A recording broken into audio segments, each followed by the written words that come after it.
Bonjour à toutes, j'espère que vous allez bien. Aujourd'hui, on se retrouve avec une vidéo dont je vous parle depuis très longtemps, même avant d'avoir emménagé ici, il me semble. Donc on va parler construction aujourd'hui, on va parler de notre projet de construction, on va parler de notre maison. Donc pour celles qui débarquent sur cette vidéo et qui ne me connaissent absolument pas, donc avec mon chéri, nous avons fait construire notre maison et nous avons pris en charge une très grande partie des travaux. Donc on n'est pas du tout passé par constructeur, mais ça je vais y revenir dans les questions. Donc c'est plus de l'autoconstruction, on va dire. Donc je ne savais pas trop par quel bout aborder cette vidéo, comment la structurer, et au final, bah, écoutez, elle ne sera pas du tout structurée. Voilà, j'ai lancé une foire aux questions sur Instagram. Vous avez été nombreuses à y participer, j'ai relevé énormément de questions, il y en a beaucoup qui se répétaient, mais voilà, dans l'ensemble, je pense que je pourrais aborder pas mal de sujets dans cette vidéo. Donc on va attaquer sans plus tarder parce que à mon avis ça va être long. Alors, la première question concerne un petit peu tout ce qui est l'avant. Voilà, on est dans la paperasse, le début du projet. On me demande en fait si un architecte a dû signer nos plans ou s'il nous a conseillé. Donc c'est vrai qu'au début nous c'était un petit peu en pourparlers avec Julien. Julien se sentait en fait de faire le permis de construire seul. Moi honnêtement j'étais assez refroidie à cette idée là parce que on n'y connaissait vraiment pour le coup à rien du tout et que voilà, ça partait vraiment dans des... Enfin pour moi ça partait mal, voilà, partir là-dedans tout seul sans y connaître quoi que ce soit, ça m'emballait pas des masses honnêtement. Je voyais ça très compliqué et je pense que de toute façon c'est très compliqué. Mais sachez que votre permis de construire, vous pouvez le faire seul. Donc nous, ça n'a pas été le cas. Effectivement, tout ce qui est maison, plan, etc., c'est nous qui les avons pensés. Mais on a fait appel à un architecte pour que lui, de son point de vue professionnel, parce que des plans, il en fait toute la journée, des plans de maison, donc c'est vrai qu'il a beaucoup d'expérience, il peut avoir un œil beaucoup plus objectif sur certaines choses et nous dire alors attention, est-ce que vous avez pensé à ça, est-ce que ça serait pas mieux. Donc c'est vrai qu'on avait besoin aussi d'un avis extérieur à nous en fait, parce que voilà, nous c'est vrai que quand on est dessus en permanence, on ne voit pas les choses finalement qui sont sous les yeux et voilà. Donc oui, nous avons fait appel à un architecte qui donc nous a fait les plans de la maison, etc. et qui a fait notre permis de construire. Ton chéri a-t-il fait les travaux seul? Donc il n'a pas fait les travaux seul de A à Z, puisque le gros œuvre, donc c'est-à-dire que la carcasse, tout ce qui est vraiment fondation, mur et toit, donc c'est pas Julien qui a entrepris ça, à part pour le garage, mais j'y reviendrai plus tard, il me semble qu'il y a une question qui, voilà, j'y répondrai à ce moment-là. Donc tout ce qui est, voilà, le gros œuvre, c'est pas Julien qui l'a fait, Julien s'est chargé de toute la partie intérieure de la maison. Est-ce que vous avez eu des frais imprévus? Non, nous n'avons pas eu de frais imprévus parce que nous sommes très prévoyants et que voilà, on avait une enveloppe à respecter, un budget à respecter et que tout a été calculé en amont. Voilà, on n'est pas parti comme ça dans l'inconnu, hein. Voilà, tout avait été chiffré et voilà, Julien avait vraiment tout chiffré, avait chiffré tout ce qui était placo, avait chiffré tout ce qui était plomberie, etc. Tous nos choix ont été décidés en fonction de l'enveloppe qu'on avait. Alors après on a eu des priorités, ça c'est certain, des choses où on s'était dit bon ben là c'est notre priorité, donc on regarde en premier ce qui nous plaît, le budget que ça nous prend et en fonction ben, il nous reste temps pour autre chose. Mais des frais imprévus, non, il n'y en a pas eu. Voilà. Après il y a de l'argent qui a été utilisé en dehors du prêt parce que voilà, des achats à faire, voilà, mais c'était pas imprévu en fait, voilà, c'était des choix, voilà, soit on le faisait passer dans le crédit, soit non. Étiez-vous d'accord sur les choix de matériaux et de déco intérieure? Oui, alors c'est vrai que pour le coup on était sur la même longueur d'onde, mais sur tout. Voilà, vraiment sur tout. C'est vrai que même sur la déco intérieure qui est très loin d'être finie parce que voilà, les murs sont tout blancs, enfin voilà, de déco clairement on n'en a pas, Mais c'est vrai que on a l'idée, on sait vers quoi on veut aller. C'est juste qu'il y a d'autres choses à faire en premier, que la décoration ça coûte très cher et que voilà, il y a des choses qui passeront après. Mais c'est vrai que ça soit les matériaux jusqu'à la déco, on est assez d'accord, et même totalement d'accord au final. On savait ce qu'on ne voulait plus, on savait ce qu'on voulait maintenant. Tous ces mois d'attente en valaient-ils la peine? Alors évidemment que ça en valait la peine, et pour rien au monde on ne le regrette, et on ne pourrait le regretter, ça c'est sûr. Par contre moi, à l'heure d'aujourd'hui, ça fait 6 mois qu'on y est maintenant dans cette maison, je suis pas prête à recommencer. Honnêtement, je suis pas prête à recommencer. C'est tombé à une période de notre vie où c'était, voilà, on a commencé le projet a commencé quand j'étais tout juste enceinte de Lana. Donc ça fait plus de 3 ans maintenant, et c'est vrai que ça a été long, ça a été laborieux. Il y a eu des complications, il y a eu des retards, il y a eu beaucoup de galères, il y a eu beaucoup de sacrifices et tout ça. Donc c'est vrai que là, moi je suis assez refroidie par l'idée de recommencer même d'ici 10 ans ou 15 ans ou quoi. Je me revois pas m'embarquer dans un autre projet de construction, etc. D'ici là, je pense que tout ça sera oublié et on ne sait jamais de quoi l'avenir est fait. Mais c'est vrai que oui, évidemment que ça en valait la peine, et on est très heureux d'être ici, de tout ça. Mais ça a été long. Qu'est-ce qui vous a motivé à faire construire plutôt que d'acheter de l'ancien? Alors il faut savoir qu'on avait regardé à acheter de l'ancien. Notre projet d'achat et de devenir propriétaire a commencé par beaucoup de visites de maisons. Voilà, on a visité quand même pas mal de maisons. Et il y avait toujours quelque chose qui n'allait pas. Alors après, c'est vrai que on savait très bien ce qu'on voulait. Je pense que quand on achète et quand on s'embarque là-dedans, on est forcément très exigeant, et peut-être trop exigeant. Enfin, moi, je suis une fan de Stéphane Plaza et toutes ses émissions, j'ai pu les regarder en long, en large, en travers. Et c'est vrai qu'on a tendance, quand on n'est pas là-dedans, à se dire, quand on voit les autres, on se dit non mais les gens, ils se prennent pour qui, ils pètent plus haut que leur cul, ils veulent ci, ils veulent ça, ils veulent mi pour tel prix, machin.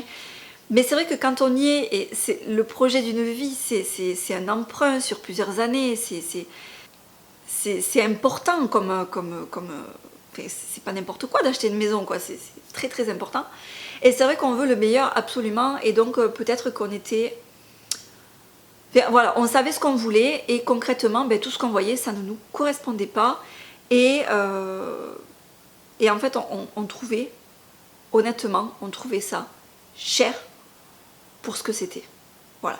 Parce que des maisons, on en a visité, on connaît très bien le marché dans notre région, et honnêtement, on se disait, mais c'est un truc de fou, le prix que peuvent coûter les maisons et ce qu'il y a à faire à côté. Parce que pour le coup, c'était des maisons, à part une, où vraiment il n'y avait pas grand chose à faire, à part rafraîchissement, parce que c'était une maison assez récente. Mais sinon, c'était quand même des vieux trucs qu'il fallait refaire. Enfin, on ne pouvait pas les habiter en l'état, et c'était... Enfin, on partait dans des trucs aussi assez improbables, et ça ne nous correspondait pas. Donc, moi honnêtement, j'aurais préféré acheter une maison toute faite, voilà. Parce que je trouvais ça beaucoup plus simple, et c'est beaucoup plus simple que de faire construire. Vous reste-t-il beaucoup de finitions au jour d'aujourd'hui à terminer? Alors, dans la maison, alors après il y a tout le terrain à aménager, que ce soit devant, que ce soit tout le terrain à l'arrière de la maison, et même sur le côté. Donc je ne vais pas parler de ça, parce que évidemment que ça va être sur plusieurs années, et voilà, ça sera pas pour... Ça va y aller, on va y aller petit à petit, mais pour tout ce qui est intérieur, effectivement, il nous reste quelques trucs à faire. Notamment la crédence à la cuisine qui n'est pas encore faite. Parce que quand on a aménagé, on ne savait pas trop encore si on mettait du carrelage, ou alors si on mettait une crédence dans la continuité du plan de travail. Voilà, on ne savait pas trop. Maintenant, on est plus positionné sur du carrelage. Donc voilà, ce sera quelque chose à faire prochainement. La buanderie est également à terminer. Julien l'a commencé, mais il s'est blessé entre temps, donc du coup il a arrêté les travaux. Là il est en congé très prochainement, donc ça devrait avancer et pourquoi pas être finalisé dans les toutes prochaines semaines. Donc ça aussi on a hâte. Le garage, voilà, Julien veut se faire un petit établi, voilà, s'aménager un petit peu le garage. C'est pas une priorité, mais voilà, ça sera pour l'intérieur, c'est ce qu'il y a à faire. Au niveau de la salle de bain aussi, il y a toujours la trappe là pour le linge sale, vous savez, à côté de la baignoire qui n'est pas faite. Donc ça c'est une finition à faire hein, pour le coup. Et puis voilà, qu'est-ce que c'est qu'il faudrait faire voilà, au niveau des finitions. Après voilà, ce sera de la déco, mais bon, de la déco, ça reste de la déco. Y a-t-il des choses que vous ne regrettez absolument pas avec le recul?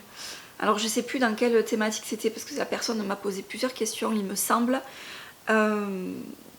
Donc je vais le prendre dans le sens par rapport à la maison, l'aménagement, etc. Est-ce qu'il y a des choses qu'on regrette ou qu'on aurait fait peut-être différemment? Et bien pour le coup, non. Parce que c'est vrai qu'au fur et à mesure que je sélectionnais les questions, Julien n'était pas loin, donc on en discutait un petit peu. Et honnêtement, pas du tout. Voilà, pas du tout. C'est vrai que la disposition de la maison nous correspond totalement. Mais vraiment totalement. On a vraiment réussi à avoir ce qu'on avait en tête, à savoir vraiment la pièce à vivre bien séparée du coin de nuit par une porte. Donc c'est vrai que le soir quand Nana est au lit, donc déjà sa chambre, les chambres enfants ont été pensées de sorte à ce que elle soit vraiment de l'autre côté du couloir. Donc voilà, la chambre qui touche le salon, c'est la nôtre. Donc le soir, si on reçoit, si on a du monde, ou même si on est devant la télé, etc., ça ne peut pas gêner, voilà, parce que les chambres des enfants sont vraiment après en fait. Donc voilà, ça c'est quelque chose qu'on voulait depuis le départ quand on a fait nos plans, et c'est vrai qu'on a réussi à respecter ça. Et voilà, non, c'est vrai que on est très content, le fait que la buanderie, voilà, on ait pu la séparer de la maison et à la fois elle est dans le garage. Voilà, non, honnêtement, tout ce qui concerne l'agencement de la maison, etc., ou même des matériaux et tout ça, pour l'instant, après plus de 6 mois de vie ici, on est très content. La seule chose qui, effectivement, moi, c'est le seul truc qui m'est venu, mais voilà, c'était une question de budget, c'était une question de réflexion sur le moment. Les travaux ont commencé, en fait, le maçon nous avait dit que si on voulait faire la terrasse de suite. Et c'est vrai que la terrasse, parce qu'on a une maison, on a un terrain qui est en pente, donc on a positionné la maison bon, plus vers le haut que vers le bas, mais pour autant elle n'est pas au milieu, hein. Voilà, elle est un peu en décalé. Et donc c'est vrai que le côté, ce côté-là à ma gauche, donc tout ce qui est vraiment vers l'extérieur, la maison est assez haute. Donc de toute façon, ça a été pensé pour qu'il y ait une terrasse qui fasse le tour de la maison. Mais c'est vrai que quand les travaux ont commencé, la terrasse, on ne l'avait pas pensé dans le budget ni tout ça parce qu'on ne savait pas trop comment la faire. On ne savait pas du coup si on la faisait en bois ou alors si on la faisait en dur carrelé. On était assez indécis, donc du coup on a dit non, on verra plus tard. Et c'est vrai que maintenant avec le recul, mais c'est pareil, maintenant on a fait le choix, on s'est dit voilà, là maintenant quand on fera la terrasse, on sait qu'on veut la faire en dur avec du carrelage, etc. Des escaliers et tout, donc c'est vrai que ça représente quand même un budget et c'était pas un budget qu'on voulait mettre dès le départ. Voilà, on préférait garder le budget pour l'intérieur, pour les matériaux à l'intérieur, le carrelage, la salle de bain qui nous a coûté cher, voilà. C'est des choix, de toute façon c'est des choix, t'as pas le choix que de faire des choix. Quand tu t'embarques comme ça dans une construction, ben voilà. Combien de temps a duré votre construction? Elle a duré longtemps, trop longtemps à mon goût. Au final, elle aura duré 1 an et demi. Voilà. Quand vous passez par constructeur, je crois que le maximum c'est 1 an. Il se laisse en tout cas 1 an, il me semble bien, au cas où il y a des retards, des imprévus, etc. Mais généralement c'est moins. Aux alentours des 9 mois, 10 mois, vous pouvez avoir votre maison. Est-ce que vous avez cumulé le loyer plus le prêt pour la construction avant de déménager ou le prêt a-t-il commencé après le déménagement? Alors, le prêt, il commence dès lors que... donc nous, on a eu un prêt à taux zéro.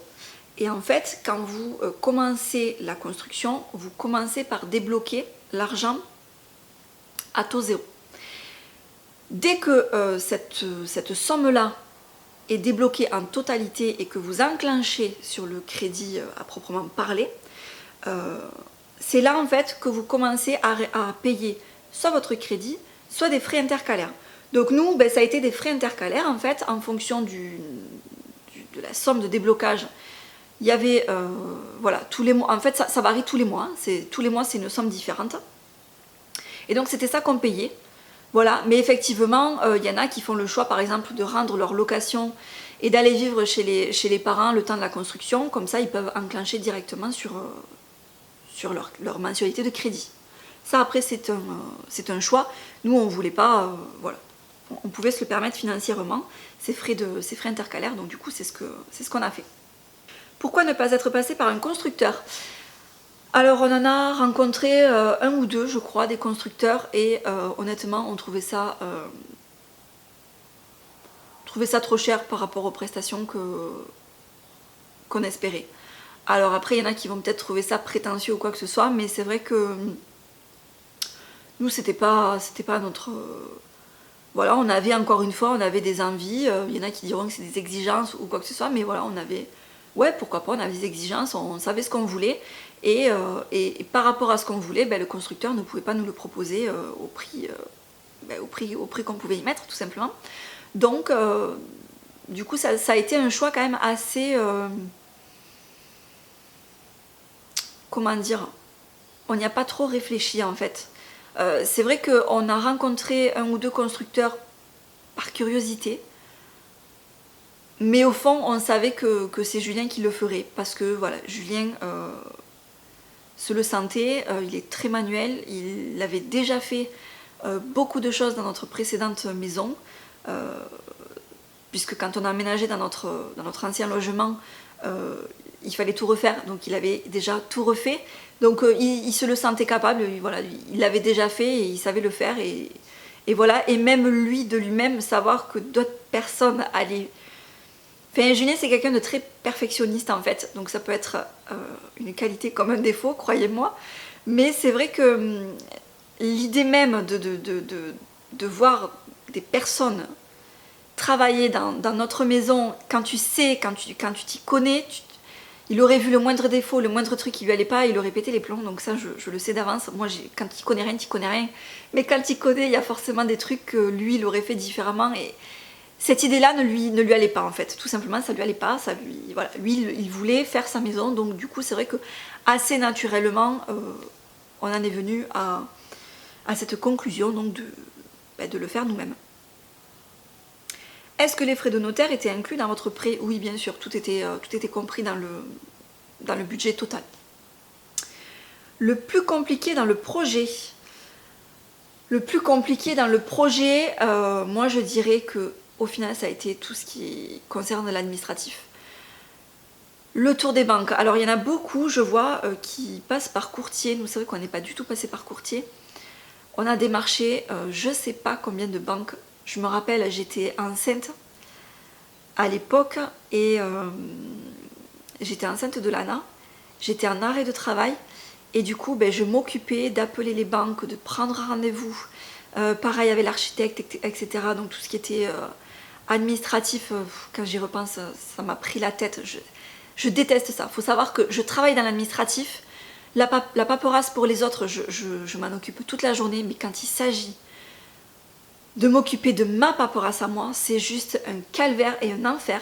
Je déteste ça, et donc voilà, tout ce qui a été rendez-vous avec les banques, se déplacer, réexpliquer encore et encore, et négocier, et attendre les réponses des banques, et patins, et couffins, et prendre rendez-vous avec le notaire, à droite, à gauche. Bref, ça a été long, ça a été chiant, mais à mourir. Et pas du tout intéressant. Voilà, honnêtement, pour moi, le plus compliqué dans le projet, ça a été l'administratif. Je trouvais que c'était vraiment, vraiment très lourd. Où en est le dressing de votre chambre? Alors, je voulais peut-être jamais montrer finalement ce dressing, mais il est fait depuis très très longtemps, le dressing. Quand c'est qu'on l'a fait? Pour les fêtes, on l'avait déjà, me semble. Donc en fait on a fait le dressing en même temps qu'on a fait le placard de l'entrée ainsi que le placard des chambres. Voilà, tout a été fait, le dressing il est fait depuis très longtemps. Est-ce que les travaux n'ont pas émoussé votre couple? Non. Je réfléchissais en même temps, est-ce qu'on a eu des tensions ou quoi que ce soit? Pas spécialement en fait. Pas spécialement. Après c'est vrai que ça a été assez difficile. Voilà, tant physiquement pour Julien que psychologiquement pour moi, parce que c'est vrai que du coup j'étais les 3/4 du temps seule avec la petite, donc c'est vrai que c'est compliqué, et puis même pour elle, elle voyait pas trop son papa, et lui c'est pareil, il voyait pas trop sa fille, donc c'est vrai que ça a été long. Voilà, ça a été long. Qu'est-ce qui a été le plus compliqué pour ton chéri? Alors je lui ai posé la question, du coup, parce que je peux pas répondre à sa place, et il a pas su me dire en fait. Il a pas su me dire parce que chaque chose est différente. Il y a des choses qui prennent plus de temps que d'autres, mais il me disait que voilà, il y a eu des loupés, notamment les joints du carrelage au salon, il a dû les refaire parce qu'il trouvait que ils étaient pas bien faits en fait, il s'effritait trop et ça n'allait pas. Donc il a dû tout enlever au niveau des joints et les refaire. Donc ça lui a pris du temps. Les joints au niveau des murs aussi, des placos, pareil, il s'était loupé, je crois que c'était ici. Je crois que c'était au salon aussi, il s'était loupé, donc il a dû refaire. Donc ça c'est des choses qui ont retardé, mais après il n'a pas trouvé qu'il y avait quelque chose de plus compliqué qu'une autre en fait. Voilà. Mon homme ne sait pas bricoler, est-ce que le tien peut le former? Donc ça c'est la question de Juliana. Mais quand tu veux, il y a encore tellement de choses à faire. Si tu veux, il peut venir en stage, il n'y a pas de souci. Si je me souviens, vous étiez passé par un constructeur pour les gros travaux. Alors non, c'était pas un constructeur du coup, c'était un maçon. Voilà, un maçon qui nous a fait donc tout ce qui est carcasse, enfin, des fondations jusqu'au toit en fait. Est-ce que vous avez acheté sur plan ou avez-vous conçu vous-même votre maison? Donc on l'a conçue nous-mêmes. C'est vrai que du coup, on avait réfléchi la maison, on savait comment on la voulait, etc. Bon, après on avait 2-3 idées de plans et puis bon, à force ça s'est goupillé et on est resté sur ce plan-ci. L'architecte même quand on est allé le voir, c'est vrai que on avait déjà le plan. Julien l'avait même fait à l'informatique et tout ça sur un logiciel exprès, donc c'est vrai que quand on est arrivé, il a vu ça, le gars il était espanté quand il nous dit putain c'est pas tous les jours que je vois des plans comme ça de particuliers quoi, donc il a très bien vu qu'on savait où on allait et voilà, on n'arrivait pas vers l'inconnu, on ne s'est pas assis à son bureau en disant bon voilà, nous on a une idée de ça et c'est lui qui a tout fait de A à Z. Non, on est déjà arrivé avec un plan, lui il l'a regardé de son œil extérieur, il nous a je crois qu'il nous en a proposé 2-3 autres parce qu'il avait pensé lui à d'autres choses et donc du coup on avait étudié un petit peu tout ça, ne serait-ce que par rapport à l'emplacement de la maison sur le terrain, etc. Donc il y avait 2-3 possibilités et puis au final on est revenu sur notre plan de base qu'on lui avait amené nous et voilà, c'est notre plan à nous qu'on a validé. Faut-il prévoir toujours un peu plus d'argent que prévu? Oui. Alors bien sûr, je serais tentée de te dire qu'il vaut mieux prévoir toujours plus que pas assez. Ça c'est certain parce que finalement il peut y avoir des imprévus, mais dans le sens imprévu, tu craques par exemple sur, je sais pas moi, sur un carrelage. Voilà, tu craques sur un carrelage et tu te dis mince, c'était pas forcément prévu dans le budget, mais tu sais que voilà, t'as des sous de côté qui n'étaient pas inclus par exemple dans le projet et puis finalement tac, tu en débloques un petit peu pour ce petit craquage en fait. Voilà, donc oui, selon moi quand tu pars dans une construction il faut toujours prévoir davantage parce que voilà, il peut y avoir des choses comme ça que tu te dis finalement ça je l'aimerais pour éviter d'être frustré ou d'avoir un choix à faire et de ne pas être convaincu. Après c'est vrai que je trouve ça dommage et c'est pour ça aussi qu'on est parti dans ce système là de la construction, c'est que le fait de se le faire soi-même, mais je vais pas trop m'étaler parce que je crois qu'il y a une question à ce sujet là, Donc je clôture là la réponse, oui, il faut prévoir toujours plus, selon moi. Quels critères ont été importants au choix de votre terrain? Quels conseils pouvez-vous donner? Alors, moi je n'avais pas forcément de critères, mais Julien, lui, son critère, c'est qu'il voulait un grand terrain. C'est vrai que lui, ses parents avaient déjà fait construire à 2 reprises. Donc voilà, la construction, tout ça, et il connaissait très bien, contrairement à moi, mes parents avaient acheté une maison déjà voilà, toute faite, quoi. Ils ont fait beaucoup de travaux à l'intérieur, mes parents, mais voilà, c'était pas de la construction, quoi. Et c'est vrai que il a toujours eu, même son oncle avait fait construire, etc. Donc c'est vrai qu'il a toujours eu cette idée-là d'avoir un grand terrain avec la piscine, etc. Et ça, c'est son idéal. Voilà, c'est son but ultime, c'est que d'ici quelques années, et voilà, pas demain, on est bien d'accord, mais voilà, sur le long terme, une fois que le terrain sera aménagé, il y a une piscine, etc. Ça, c'est vraiment son... il veut pas le dire, à chaque fois que je lui dis ça, il me dit... Mais voilà, c'est son rêve. C'est son rêve d'avoir une maison comme ça, avec un grand terrain, et le fait que les enfants puissent vraiment s'amuser dehors, qu'on puisse passer des étés à l'extérieur... Voilà, avec une cuisine extérieure, la piscine, etc. Bref, vous voyez un petit peu le truc. Et c'est vrai qu'il voulait la place pour ça. Et donc, il voulait un grand terrain. Donc, c'était le seul critère au final. Après, des terrains, on en a visité... Enfin, on n'a pas visité, en fait. On n'a pas visité des terrains. Ce qui s'est passé, c'est qu'un jour, on a pris la voiture et on s'est dit, bon, il faut qu'on fasse le tour. Il faut qu'on fasse le tour en voiture, qu'on calcule un petit peu le temps, qu'on aille dans les différents villages qui entourent la ville, pour voir un peu est-ce qu'on est prêt à faire tant de kilomètres, en kilomètres ça représente combien de temps, parce que moi je vous avouerai que partir en village c'était pas quelque chose qui m'emballait. J'ai toujours vécu en ville avec tout à proximité, j'allais à l'école à pied, enfin voilà, j'ai jamais pris le bus, j'ai jamais mangé à la cantine, et c'est vrai que par rapport à ça, Julien, lui, c'était l'opposé. Il a toujours vécu en village, on a eu complètement des enfances différentes à ce niveau-là. Et donc, là où moi, je voyais des contraintes, lui, au contraire, il ne voyait que le positif à être dans un village, et les souvenirs de village, etc., avec, quand il était enfant et tout. Donc, voilà, ça lui tenait vraiment à cœur. Et un jour, on a dit, bon, écoute, on va prendre la voiture et on va faire tout ça. Donc, voilà, le critère, c'était qu'on ne voulait pas un terrain trop loin de la ville, on voulait un grand terrain, à un prix, ben voilà, de toute façon c'est connu, peu importe la région, peu importe où vous vous trouvez, le terrain, plus il va être loin de la ville, moins il va être cher. Ça c'est une réalité. Donc il fallait qu'on trouve un compromis, il fallait qu'on trouve l'entre-deux. Et un jour, une énorme opportunité, enfin, ça nous est tombé comme ça. Alors là, pour le coup, ça a été une chance. C'est qu'un ami à la mère de Julien, donc, avait ce terrain-ci depuis 10 ans, donc depuis la création du lotissement. Et il en faisait rien. Il avait évidemment acheté ce terrain dans le but de faire construire. Et puis finalement, les années sont passées. Voilà, il y a eu des imprévus dans sa vie qui ont fait que cette construction ne s'est jamais faite. Et un jour en discutant, il lui dit, ah ben, mon fils, enfin voilà, les enfants, les machins, les trucs, ah ben, mon fils il cherche à faire construire, il cherche un terrain, tout ça. Et là le gars il a eu un déclic, il a dit, ah ben écoute, si tu veux, moi j'ai ce terrain, je construirai jamais. Si le terrain lui plaît, je le lui vends.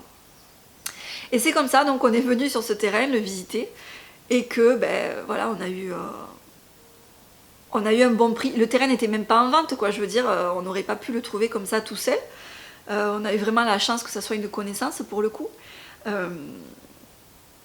Voilà, c'est vrai qu'on y a gagné un petit peu au niveau du prix aussi, parce que bon, ben, le gars s'est fait une marge, une super marge, parce que forcément quand il a acheté il y a 10 ans, c'était pas du tout le même prix. Mais pour autant, je pense que s'il avait décidé lui de le mettre en vente de lui-même, il aurait pu le vendre plus cher. Voilà. Donc lui ça l'a débarrassé, nous on y a été gagnants aussi. Et voilà, donc j'ai carrément débordé sur la réponse à cette question. Mais au moins ça vous explique un petit peu quels étaient nos critères, qu'est-ce qu'on voulait, qu'est-ce qu'on voulait pas, et comment on est tombé sur ce terrain-là en fait. Combien de mètres carrés fait votre salle à manger, salon? J'en ai aucune idée, je me rappelle plus. Je me rappelle plus. Au niveau, je vais vous dire la superficie de la maison. Je pense que ça vous donnera un peu plus une idée. Donc la superficie de la maison, donc salon, salle à manger, donc la pièce à vivre, les chambres, salle de bain, enfin la maison à proprement parler, donc fait 105 mètres carrés. Et on a 35 mètres supplémentaires avec garage et buanderie. Voilà, donc ça fait 140 mètres carrés au total. Les chambres enfants, de mémoire, je sais qu'elles font dans les 16 mètres carrés. Donc on a voulu des grandes chambres. Salon, pièce à vivre, je crois que c'est dans les 40 mètres carrés, 45 mètres carrés, quelque chose comme ça. Mais honnêtement, il faudrait que je reprenne les plans, je me rappelle plus du tout. Ça, c'est une question que j'aurais dû poser à Julien. Vous voyez, lui il sait, mais moi, je me rappelle pas. Moi, ça, c'est des détails, honnêtement, je me rappelle pas. Quel pourcentage pensez-vous avoir économisé sur les finitions en les ayant faites vous-même? Alors, c'était pas, voilà, c'est pour ça que je me suis stoppée tout à l'heure quand je répondais à la précédente question. Le fait de le faire soi-même, c'était pas pour but d'économiser, mais c'était dans le but, ce qu'on se gagne en main d'œuvre, on peut le dépenser sur autre chose en fait. C'était vraiment pas dans le but, on le fait soi-même pour emprunter le moins possible. C'était vraiment plus dans le but, l'argent que je ne mets pas à payer un gars pour faire le placo, ben, c'est l'argent que je vais pouvoir rejeter sur autre chose. Voilà, par exemple se faire plaisir sur le carrelage, par exemple se faire plaisir sur les meubles de la salle de bain qui nous ont coûté cher. Voilà, vous voyez un petit peu, c'était vraiment ce choix-là de le faire nous-mêmes, c'était de gagner la main d'œuvre pour pouvoir se faire plaisir sur les matériaux, en fait. Avez-vous eu des mauvaises surprises durant votre chantier? Si oui, lesquelles? Alors là, les gars, pouh! Oui, on a eu des surprises et des mauvaises surprises durant le chantier qui, honnêtement, quand on y repense et quand j'ai reçu la question et que je l'ai lu à Julien, on a rigolé parce que on s'est dit, mais franchement, on est tellement content du coup de ne pas être passé par constructeur ou même d'avoir pris des professionnels comme ça. Parce que finalement, quand tu sais faire les choses, encore une fois, il faut savoir le faire. Si tu sais pas le faire, enfin moi, jamais de la vie, tu m'aurais vu à faire du placo ou quoi. D'ailleurs, je m'en suis même pas occupée. C'est Julien qui a tout fait de A à Z. Même la peinture, il a pas voulu que je le fasse. Donc c'est pour vous dire. Quand tu sais le faire et que tu vois d'autres personnes le faire, tu pètes les plombs parce que toi, tu l'aurais fait différemment en fait. Et là, ce qui s'est passé, c'est que le peu de professionnels à qui on a eu affaire, on a pété les plombs, mais vraiment pété les plombs. Donc déjà, les maçons, ça a commencé à partir un petit peu en live parce qu'ils étaient deux. Et ils ont commencé tous les deux à se friter un peu. Donc il y en a un qui venait plus, l'autre il voulait pas venir parce que du coup il voulait pas être tout seul. Bref, ils nous ont retardé, comme c'était pas permis, de nous retarder, vraiment des bras cassés. Ça s'est terminé d'ailleurs qu'à la fin on leur a dit écoute, tu sais quoi, ne viens plus, voilà, ne viens plus. Le toit du garage, c'est Julien qui l'a terminé avec le parrain de Lana. À deux, ils ont fait le toit du garage, voilà. Donc les maçons se sont barrés avant. Donc déjà ça. Ensuite, tout ce qui concerne la menuiserie. Donc là en fait on a fait appel tout connement, en fait pareil, une connaissance du père de Julien qui bossait voilà, dans l'entreprise par laquelle on est passé, je ne sais même plus laquelle c'est d'ailleurs. Du coup il nous a dit écoute, moi je peux vous faire un prix, voilà. On y a gagné sur le prix. En fait si vous voulez, on a eu une qualité, comment vous schématisez ça? Vous avez la qualité la plus basse, vous avez la qualité moyenne et puis vous avez la qualité au top. Nous on va dire qu'on a eu la qualité, une bonne qualité pour un prix inférieur en fait. Voilà, on y a gagné sur le prix. Mais par contre le poseur c'est bras cassé quoi. C'est-à-dire qu'en fait les menuiseries n'étaient pas droites. Aux chambres, tu ouvrais la fenêtre la fenêtre se refermait toute seule. Enfin, elle était penchée, quoi, elle n'était pas droite. Donc Julien a fait revenir le gars pour que pour qu'il arrange ça. C'est là en fait que tu te dis, mais là tu passes par constructeur et le constructeur ne fait pas attention à ce genre de truc là. Il vient pas tous les jours sur le chantier ou quoi que ce soit. Tu te retrouves à la fin que ta baraque elle est finie, mais tu as les fenêtres qui sont pas droites. Enfin, vous voyez, c'est ce genre de truc là que tu te dis, mais enfin, moi ça m'avait foutu mais hors de moi à chaque fois. Donc il y avait ça, le gars revient. Julien était en plein travaux et tout, il avait commencé machin.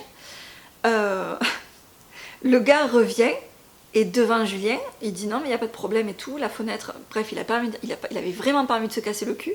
Donc au final, Julien lui a dit allez vas-y, c'est bon, va-t'en, et c'est Julien qui a reposé certaines fenêtres. Donc vous voyez un petit peu le délire. La porte d'entrée, c'est pareil, on commande la porte d'entrée, c'était la même entreprise. On la commande, on attend déjà des plombes et des plombes pour la recevoir. Et quand on la reçoit, elle n'est pas dans le bon sens. C'est-à-dire que là, elle s'ouvre. Nous, on avait fait le choix que la porte d'entrée s'ouvre vraiment vers la cuisine. Et en fait, elle s'ouvrait donc dans l'autre sens.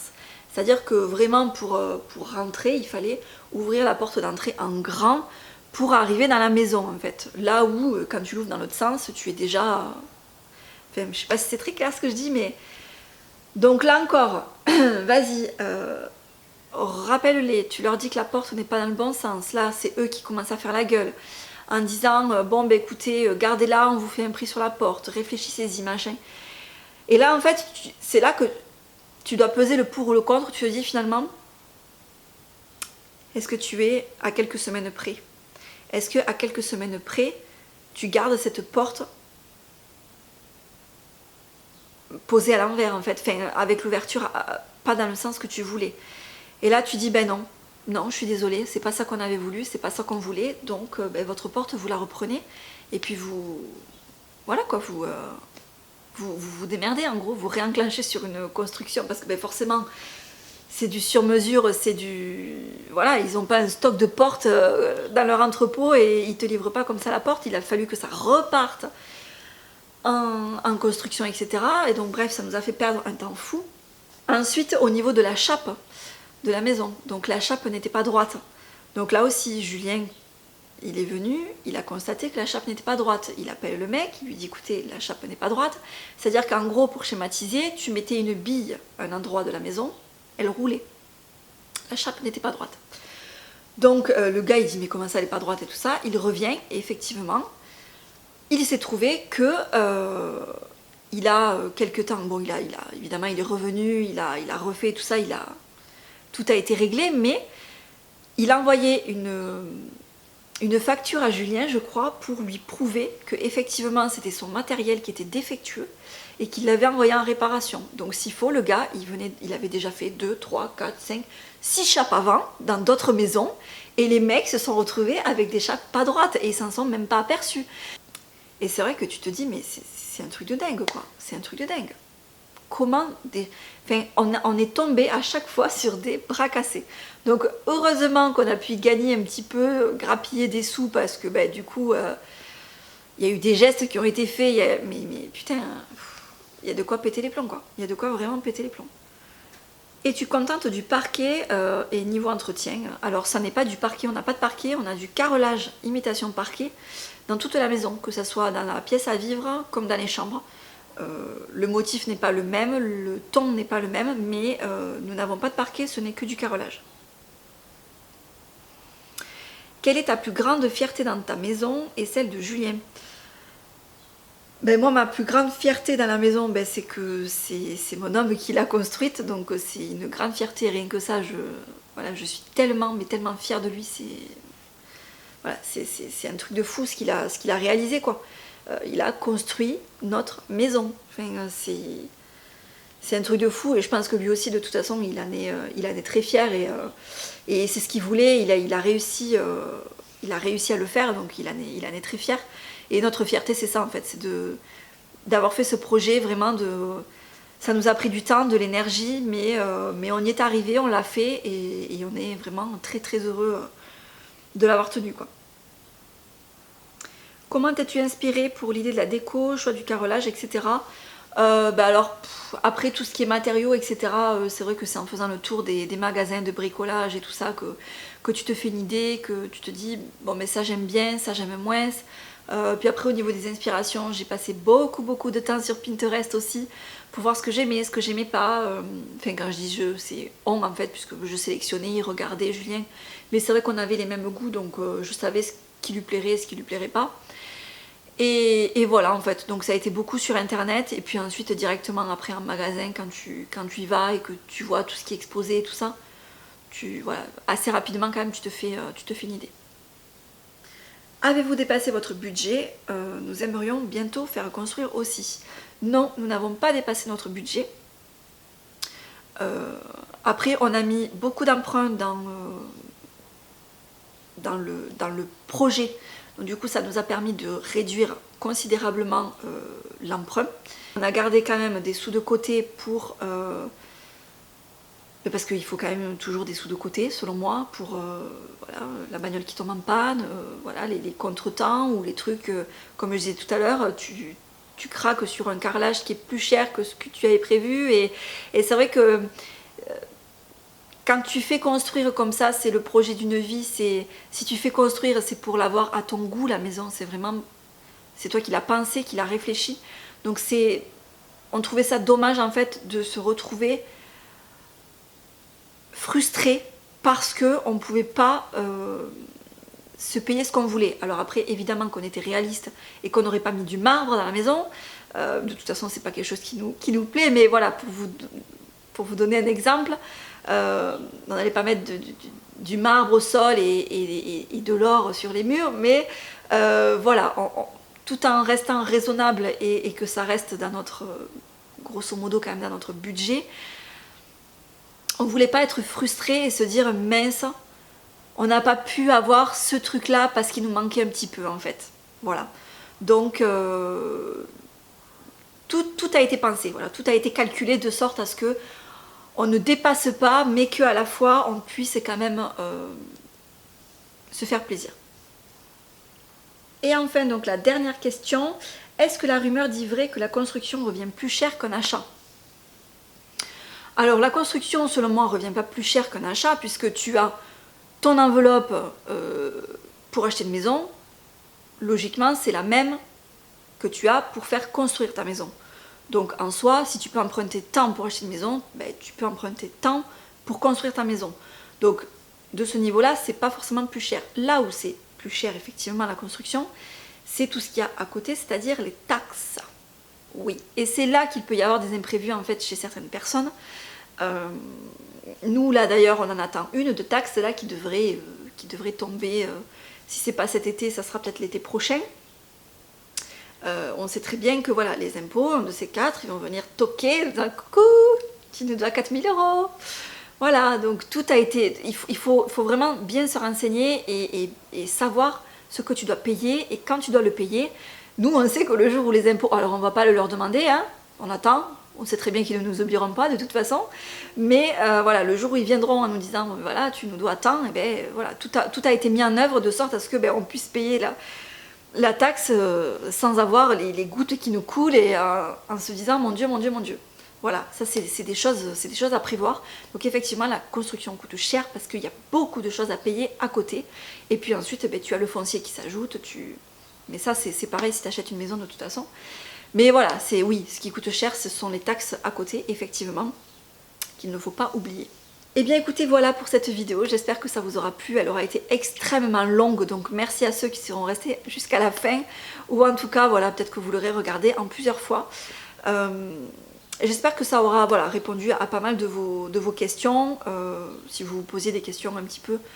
C'est vrai qu'après j'abordais le sujet régulièrement dans mes vlogs, et je parlais régulièrement des galères qu'on a pu avoir, ou ce genre de choses. Mais voilà, il y a peut-être des points sur lesquels je ne m'étais pas vraiment arrêtée spécifiquement. Je voudrais conclure en disant que, parce que c'est vrai que j'ai eu beaucoup de remarques à un certain moment donné sur ma chaîne, en me disant oui, tu as la chance de faire construire, tu as la chance d'avoir une jolie maison, tu as la chance, tu as la chance, tu as la chance. Je voulais vraiment y répondre et c'est l'occasion dans cette vidéo d'y répondre. Je l'avais fait par commentaire, mais là au moins c'est quand même plus concret et ça sera dit une bonne fois pour toutes. Ça n'est pas une chance. C'est vrai que nous, et moi particulièrement, j'avais reçu des réflexions comme quoi j'étais une bourgeoise, etc. Et c'est quelque chose qui m'avait pas mal énervée parce que dans la vie, rien n'est une chance. Alors oui, on a eu la chance de tomber sur ce terrain-là. Ça, c'est vrai, parce que c'est un terrain qui n'était pas en vente. Et si on n'avait pas eu une connaissance qui avait ce terrain qui n'en faisait rien, on n'aurait peut-être pas eu ce terrain et on en aurait eu un autre. Ça, c'est sûr. Là, oui, ça a été une chance. Mais après, le projet en lui-même, ça n'est pas une chance. Ça n'est pas une chance d'avoir cette maison. Et ça, il faut quand même en être conscient. Enfin, c'est le projet d'une vie. C'est des économies, c'est des sacrifices, c'est beaucoup de temps, beaucoup d'énergie. C'est, voilà, Julien qui n'a pas vu sa fille comme il aurait voulu et autant qu'il aurait voulu pendant 1 an. Enfin voilà, c'est beaucoup, beaucoup de sacrifices, mais pas une chance. Alors après, je dis pas que quand on veut quelque chose dans la vie, on l'a, parce que évidemment que c'est pas toujours vrai pour tout. Moi, il y a plein de choses que je voudrais et que je peux pas pour l'instant. C'est vrai que les gens, je trouve, ont une facilité de nos jours à dire oh ben elle a de la chance de voyager, elle a de la chance d'avoir une maison, elle a de la chance de ça, de ci, de mi. C'est pas une chance en fait, c'est juste des choix qui sont faits à un moment donné, c'est juste des choses qui sont mises en œuvre pour y arriver, voilà, à faire ce qu'on a envie. Nous, ben voilà, on n'a pas voyagé, on a mis des sous de côté, et un jour on a dit bon mais voilà, ce projet-là, on le lance quoi. Mais les réflexions vraiment des gens, je trouve ça tellement, j'ai même pas de mots en fait, voilà, tellement ça m'énerve. Tellement ça m'énerve. Voilà, donc je voulais vraiment conclure sur ça parce que ça fait très longtemps en fait que j'avais envie de le caser un jour et je me suis dit que c'était la meilleure vidéo possible dans laquelle je pourrais caser ça. Voilà, donc bah, écoutez, je vous fais de très très gros bisous et je vous dis à très bientôt dans une prochaine vidéo. Ciao!